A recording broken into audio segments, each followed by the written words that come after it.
Welcome to The Explainer. Today, we are staging a showdown between two of tech's most talked about programming languages. This is a true battle of titans, and we're going to see which one really comes out on top. All right, let's meet our fighters. In one corner, you've got Python, the established, universally loved veteran that's been on the scene since way back in 1991. And in the other corner, we have Go, the powerful, super lightweight newcomer that was engineered by Google for the demands of the modern web.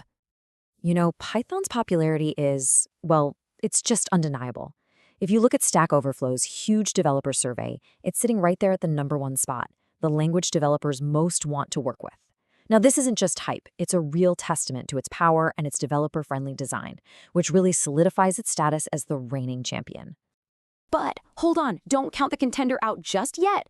Go is a serious challenger. It's rocketing into the top 5 of that exact same most wanted list. It is making a huge name for itself, and you better believe developers are taking notice of its incredible performance and its beautiful simplicity.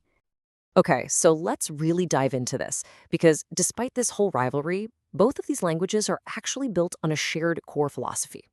They both believe in clean, readable code that, just makes a developer's life easier. The idea is that it's less about wrestling with the language itself and more about just solving the problem in front of you. All right, it's time for round 1. First up, we're going to look at what each fighter brings to the ring. We're talking their libraries, their frameworks, and the strength of their community. This is all about the ecosystem. And right away, Python has a massive, an almost unfair advantage here. After 3 decades, it has built this enormous ecosystem. So whether you need powerful web frameworks like Django and Flask, or super specialized libraries for data science and AI, Python's got you covered. Plus, the community is huge, so finding help is never a problem. And this chart really puts it all in perspective, doesn't it?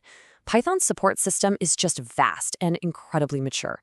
Go's is definitely growing, for sure, but it's just not on the same level yet. It's tough to compete with a 30-year head start. So when it comes to the sheer breadth of tools and that massive community support, there is absolutely no question about it. The first round clearly goes to Python. But here in round 2, this is where the story shifts, and it shifts dramatically. This is where the fight gets really, really interesting, because we're not talking about ecosystems anymore. We're talking about raw, unadulterated performance. It's all about speed. So the fundamental difference in their performance? It all comes down to how they're built. Go is a compiled language. That means your code gets translated directly into machine code before it even runs. Python, on the other hand, is an interpreted language, which means it's translated on the fly as the program is actually running. And that one key difference means, well, there's just no getting away from it. Go is the faster language. Now, it's totally worth noting that for many, many projects, Python is considered fast enough. But when every single millisecond counts, Go just has that natural advantage. This brings us to a super important concept for modern software: concurrency. The easiest way to think about it is a program's ability to juggle multiple tasks all at once.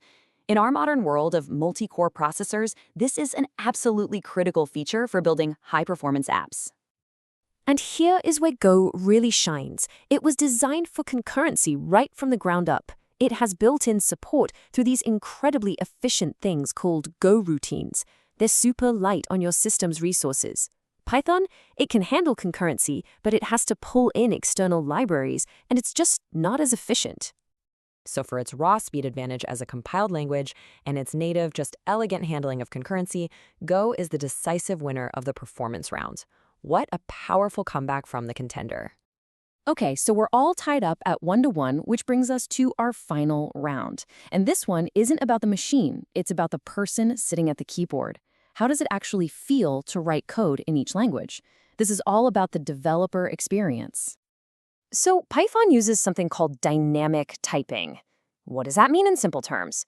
It means you don't have to explicitly declare what kind of data a variable is going to hold. The language just kind of figures it out for you, which offers a ton of flexibility. The direct result of that, you can often write code much, much faster and with fewer lines. It's just less verbose. And this makes Python fantastic for productivity, especially when you're just building a quick prototype and you need to move fast. Now, Go, on the other hand, takes the complete opposite approach. It uses static typing, which is more rigid. You have to be explicit. You have to tell the language exactly what type of data each variable is meant to hold, right from the very start. Now, that might sound like a lot more work, right? But here is the huge advantage. Many common bugs and errors are found before your program even runs, back in that compile step. And believe me, this can save you a massive amount of time on debugging later on. So, for this round, we're calling it a draw. There's really no clear winner because it's a classic trade-off. Do you prefer Python's flexibility and speed of writing, or do you prefer Go's rigidity and its early bug detection? It really just comes down to personal taste and what your project needs. With the main event over and the score tied, it's time for the judge's decision. But here's the twist. The real winner isn't about which language is better overall. It's about which language is the better champion for your specific project. So I want you to think of this table as your playbook. Are you working in data science or machine learning? Do you need to build a prototype like yesterday? Well, Python's massive ecosystem is your champion. But are you engineering high-performance microservices? Do you need to squeeze every single ounce of performance out of your hardware? Then Go is the purpose-built tool for that job, no question. So, the ultimate takeaway is this. There is no single knockout punch. The choice isn't just a technical one, it's a strategic decision about what you value most. The champion you choose depends entirely on whether your number one priority is the speed of development or the speed of execution. And that leaves us with one final thought to guide your decision. For your next big idea, what do you value more?